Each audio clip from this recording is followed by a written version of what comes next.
Hello students, today we will see second poem of Flamingo book, an elementary school classroom in slum. First of all, we will try to understand the name or the heading of the poem, okay? Elementary school, the school where we can take our primary education is said to be elementary school, okay? And slum means the area of the city or town which is extremely in a bad condition, having dirty houses, shabby areas is said to be a slum area. ठीक है. Elementary school means ऐसे schools जहाँ हम अपने primary education ले सकते हैं उसे एलिमेंट्री स्कूल कहा जाता है. और स्लम एरिया मीन्स ऐसा सिटी और शहर का एरिया जहाँ पर गरीब लोगों की बस्ती होती है, डर्टी हाउसेस होते हैं और वहाँ गंदी बस्ती होती है, उसे हम स्लम एरिया कहते हैं. So let's see something about the poet of this poem. Stephen Spender is the poet of this poem, and he had a keen interest in politics, and that's why he declared himself as a socialist and pacifist. उसे Stephen Spender को politics में interest था और इसीलिए उसने अपने आप को सोशलिस्ट और पैसिफिस्ट डिक्लेयर किया था. समाजवादी, शांतिवादी उसने अपने आप को डिक्लेयर किया था. So let's start the poem. Far, far from gusty waves, these children's faces, like rootless weeds, the hair torn round their pallor, the tall girl with her weighed down head. Actually, in this poem, the poet wanted to explain the inequality which is found in the society, and that's why he depicted the condition of the poor children in the slum areas, about their education, about their livings and all. So let's see what he is saying here.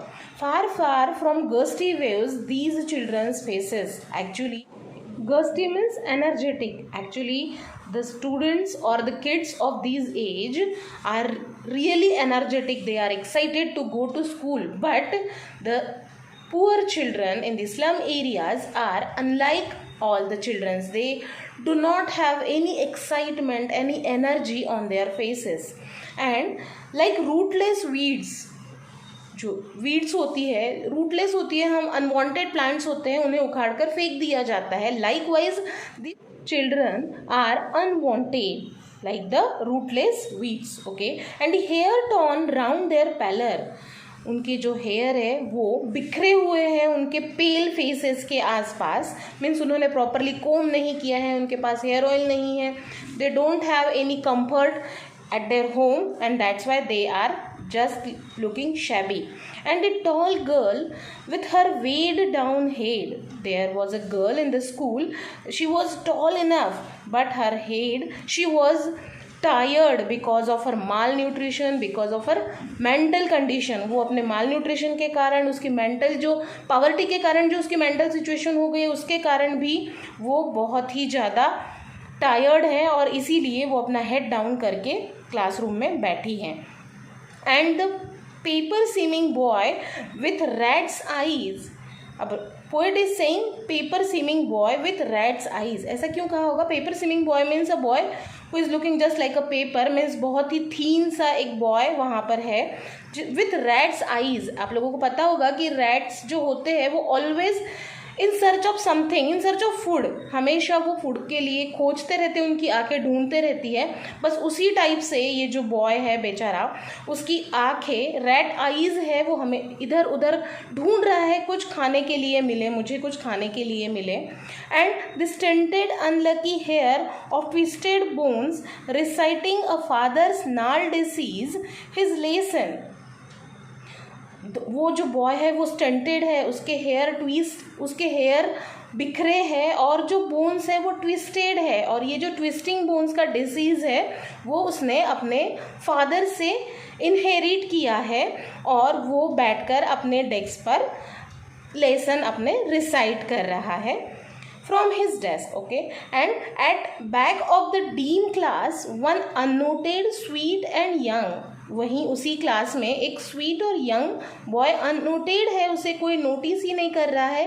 At the back of the dean class, class के बारे में भी poet हमें यहाँ बता रहे हैं कि क्लास कैसी है, डीन क्लास है। स्लम एरिया के जो स्कूल्स होते हैं वो भी प्रॉपर नहीं होते हैं, ये पोएट हमें यहाँ डिपिक्ट करना चाह रहे हैं। His eyes leave in a dream, उसकी आंखें तो जैसे सपनों में खोई हुई है। Of squirrels game in tree room, वो उसका पढ़ने में बिल्कुल भी मन नहीं है, क्लासरूम डीम है और दैट्स वाई वो सपनों में कहीं खोया है। और वो क्या देख रहा है, एक स्क्विरल को जो बाहर एक ट्री पर, उसी के जो ट्री है, जो उसका घर है स्क्विरल का, उसमें वो खेल रही है, उसे वो कंटिन्यूसली देखते जा रहा है और उसके आंखों में भी सपने हैं अदर देन दिस कि मैं भी बाहर जाऊं, मैं भी कुछ करूं, मेरे लाइफ में भी कुछ अच्छा हो, लाइट हो, मेरी लाइफ भी सक्सेसफुल हो, ऐसे सपने शायद वो देख रहा है, ऐसे पोएट यहाँ कहना चाह रहे हैं। Let's see the second stanza. On sour cream walls donations Shakespeare's head, cloudless at dawn, civilized dome riding all cities, Bayleid flowery Tylorus valley, open-handed map awarding the world its world, and yet for these children, these windows not this map, their world, where all their futures painted with the fog, a narrow street sealed in with a lead sky, far, far from rivers, caves, and stars of worlds. Here in the second stanza, the poet is explaining the classroom conditions. Okay, let's see कैसे classroom के बारे में बता रहे हैं, देखते हैं। On sour cream walls, जो वॉल्स है क्लासरूम की वो सोअर क्रीम वॉल्स है, मीन्स येलो कलर जो डर्टी सा कलर है। ओके, क्या लिखा है उस पर, डोनेशंस, जिन जिन लोगों ने डोनेशंस दिए होंगे उन सभी के नाम लिखे हुए हैं। एंड शेक्सपियर्स हेड, एक पेंट किया है वहाँ क्लाउडलेस डॉन के साथ में, शेक्सपियर का हेड वहाँ पे पेंट किया है। And civilised dome riding all cities, अब एक सिटीज़ का एक ट्रैवल करवाया है बच्चों को, वहाँ पर पेंटिंग्स बनाई हुई है। Belled flowery Tyrolese valley, open handed map awarding the world its world, वहाँ पर डिफरेंट टाइप्स के जो प्लेसेस है सिटीज़ में उसको पेंट किया गया है। एंड मैप भी है, वर्ल्ड का मैप है, और बच्चों को ये कहा जाता है कि ये वर्ल्ड है। बच्चों की जो लाइफ है, उनकी जो बाउंड्रीज है वो तो बस उन्हीं विंडोज़ तक है, जहाँ जो स्कूल की विंडोज़ है वहीं तक उनकी लाइफ है, वहीं तक उनका जीवन है। उनका फ्यूचर तो जैसे फॉग में पेंट किया गया है, मीन्स फॉगी है, बिल्कुल अनक्लियर फ्यूचर है उन लोगों का, because they don't have any aim, they don't have any goal and they don't have enough money to achieve their goal, and that's why their future is painted with the fog. Poet is saying that the futures of such children are painted with fog, means not clear. Okay, and a narrow street sealed in with a lead sky, these children can only see the road which is sealed by the both side of the road and it's leading to the sky. वो सिर्फ एक road देख पा रहे हैं जो कि sky की ओर जाता है, बाकी फॉगी रोड है, डस्टी रोड है उनके सामने। And far from reverse, caves and stars of words, ना उन्हें रिवर्स मिलेंगी, ना कैप्स मिलेंगे, ना स्टार्स ऑफ वर्ड्स मिलेंगे, ना उन्हें उनकी ना कोई हेल्प करता है, ना वो किन्हीं रिवर्स को देख पाते हैं, मीन्स लाइन के लिए कोई भी कुछ करने के लिए भी तैयार नहीं होते हैं। Now let's see the third stanza. Surely Shakespeare is wicked, the map a bad example, with ships and sun and love tempting them to steal, for lives that slyly turn in their compressed holes from fog to endless night. On their slag hip these children wear skins peeped through by bones and spectacles of steel, with mended glass like bottle beads on stones. All of their time and space are foggy slum, so blot their maps with slums as big as doom. See here, the poet is becoming somewhat aggressive. यहाँ पर ऐसे लग रहा है कि थोड़ा सा aggressive हो रहा है पोएट। क्या कह रहे हैं? Surely Shakespeare is wicked. Shakespeare को वीकेड कह रहे हैं क्योंकि उन्होंने क्या किया है? एग्जाम्पल्स दिए हैं, लव करने के लिए कहा है, सन से, नेचर से, शिप से, और ऐसा करने के लिए जैसा उन्होंने कहा है, इसके कारण ये जो स्लम एरिया के बच्चे हैं वो भी टेम्प्ट हो रहे हैं, वो भी चाह रहे हैं कि हम भी ये सब कुछ करें, और इसीलिए उनकी जो मेंटेलिटी है वो स्टीलिंग की ओर जा रही है क्योंकि इजीली उन्हें ये सब कुछ नहीं मिल रहा है।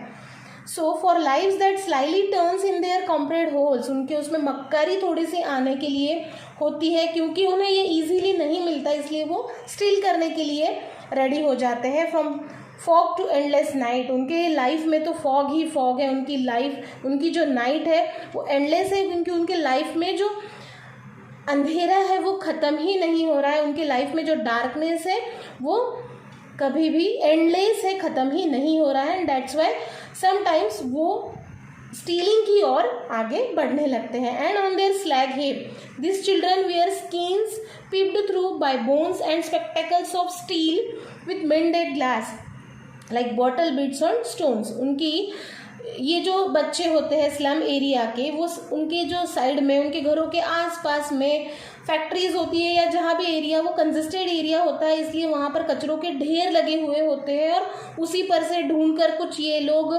फाइंड आउट करते हैं, वही वियर करते हैं। तो वहाँ पर टूटे हुए स्पेक्टेकल्स ये वो जो उन्हें मिलते हैं वो लोग वो उसे भी पहन लेते हैं, और उनके जो कपड़े हैं वो भी फटे हुए हैं और इसीलिए उनकी स्किन बाहर आ रही है, उनके बोन्स वहाँ से ऐसे दिख रहे हैं उनके कपड़ों में से, और उनके जो स्पेक्टेकल्स है वो भी मेंडेड है। और जैसे कि किसी बॉटल को अगर हम स्टोन पे फेंक दें तो वो जैसे बिखरे हुए रहते हैं ग्लासेस, वैसे ही उनके ग्लासेस भी बिखरे हुए हैं। And all of their time and space are foggy slum, उनका जो समय है वो भी, उनकी जो जगह है वो भी, पूरी उनकी लाइफ ही फॉगी है, स्लम है, गंदी है, और दैट इज़ बिकॉज वो नोटिस्ड है, उनकी और कोई नोटिस ही नहीं कर रहा है सोसाइटी के लोग। So blot their maps with slums as big as doom, इसीलिए उनका फ्यूचर जो है वो ब्लॉटेड है, उस पर दाग लगे हुए, उनके मैप्स पर, उनके डेस्टिनी पर दाग लगे हुए हैं, और इसीलिए वो इतने ज़्यादा बड़े हैं कि वो उसमें से बाहर ही नहीं आ पा रहे हैं। Now let's see the next answer. Unless governor, inspector, visitor, this map becomes their window, and these windows that shut upon their lives like catacombs. Break, oh break, open till they break the town, and show the children to green fields, and make their world run azure on gold sands, and let their tongues run naked into books, the wide and green leaves open. History theirs, whose language is the sun. Here in this fourth stanza the poet is urging something, हमें कुछ अर्ज कर रहे हैं। ये जो slum area के children हैं उनकी कंडीशन तब तक नहीं बदलेगी जब तक वो अननोटिस्ड रहेंगे। उन्हें किन्हें देखना चाहिए? गवर्नर, इंस्पेक्टर, या जो विजिटर हम जैसे लोग हैं जो हम देखते हैं कि इस एरिया में कैसी कंडीशन है, अगर हम ही उनके लिए कुछ नहीं करेंगे तो वो उन्हीं विंडोज़ के पीछे ही बैठे रहेंगे और उन्हीं विंडोज से वो देखते रहेंगे, क्लासरूम के विंडोज से, कि बाहर सब कुछ वर्ल्ड ऐसा है, लेकिन उस वर्ल्ड में वो कभी भी एंटर नहीं कर पाएंगे। This maps becomes their window and these windows that shut upon their lives like catacombs. Catacombs means ऐसी जगह होती है बेटा अंडरग्राउंड, जो डेड बॉडीज़ दफनाई जाती है, उसे कहते हैं कैटाकॉम्स, ठीक है। सो उनकी लाइफ कैसे हो जाएगी? कैटाकॉम्स जैसी हो जाएगी, जो कभी कभी ही ओपन होती है फिर क्लोज हो जाती है, डेड बॉडीज़ जैसे अंदर ही दबी रहती है, बस वैसी उनकी लाइफ वहीं दबी रहेगी। उनकी लाइफ कभी भी ओवरकम नहीं कर पाएगी, वो इस वर्ल्ड की जो सारे कंफर्ट्स हैं या जितनी भी अच्छी चीज़ें हैं उन तक कभी भी पहुंच नहीं पाएंगे। सो पोएट क्या कह रहे हैं? Break, O break, open till they break the town. करो, कुछ करो, ये सब कंडीशन से ओवरकम करो, इसके लिए कुछ करो, अदर नहीं तो ऐसा होगा कि वो कुछ करेंगे। सो उससे बेटर होगा कि हम उनके लिए कुछ करें और उनको इस कंडीशन से ओवरकम करने की उनसे ऊपर लाने की उन्हें कोशिश करें। And show the children to green fields, उन बच्चों को ग्रीन फील्ड्स दिखाए। And make their world run azure on gold sands, ये जो नीला आसमान है, सैंड है, ये जो पूरी ज़मीन है, मीन्स जितनी भी चीज़ें इस धरती पर है, हम उनसे उनको रिकग्नाइज कराएं, उनके पास उन्हें ले जाए। And let their tongues run naked into the books, उन्हें भी हम पढ़ने का पूरा मौका दें, उन्हें भी अच्छी पढ़ाई मिले। And the white and green leaves open, उनके लिए सारी जो नेचर की चीज़ें हैं और जितनी भी एजुकेशन की चीज़ें हैं वो उनके लिए हम ओपन करें, क्योंकि जो हिस्ट्री बनती है वो उसकी लैंग्वेज सन होती है। सन तक हम भी उन्हें सूरज की रोशनी में लेकर आए ताकि वो भी कुछ हिस्ट्री बना सके, हिस्ट्री पढ़ सके और अपनी हिस्ट्री बना भी सके। That is all this poem. Okay guys, now we will meet in our next video. Good bye, see you.